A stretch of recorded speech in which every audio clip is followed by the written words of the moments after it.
সবাই শুধু শাশুড়ি মাদেরকে নিয়ে ভিডিও করে, শাশুড়ির মা নাকি খারাপ হয়।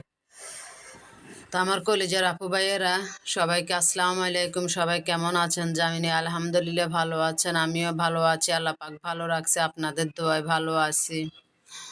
তো এই যে আজকে কি রান্না করব, আজকে শিং মাছ দিয়ে একটু ফুলকপি, একটু সিম দিয়ে একটু ঝোল করব, আর একটু টক বাইন দিয়ে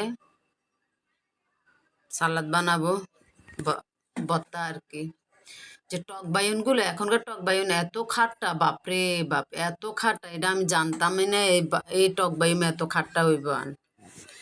তো যাই বানাইছে আলহামদুলিল্লাহ, টক লাগছে কিন্তু মজাই হয়েছে, অন্য রকমের একটা স্বাদ হয়েছে। তো আমি ফুলকপিটা দিয়ে মাছটা দিয়ে রান্না করবো, ওই জন্য মাছগুলো কষাই নিয়ে ফেললাম। তো কেন বললাম যে শাশুড়ি মাদেরকে নিয়ে, অনেকে যে শাশুড়ি মাদেরকে নিয়ে ভিডিও করে, সব শাশুড়ি মারা তো আর খারাপ না।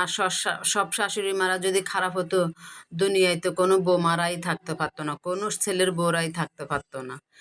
সবাই খারাপ না, কিছু কিছু যে আসছে যে শুধু শাশুড়ি মারা খারাপ, শাশুড়ি মারা খারাপ। আমার ভাইয়ের বউ আমার ভিডিওটা দেখছে যে আপু আপনি তো, সবাই তো এরকম ভিডিও করে, আপনি তো এরকম কোনো ভিডিও করলেন না। যে আমার শাশুড়ি মা অনেক ভালো, আমি আমার শাশুড়ি মাকে নিয়ে কি ভিডিও করব।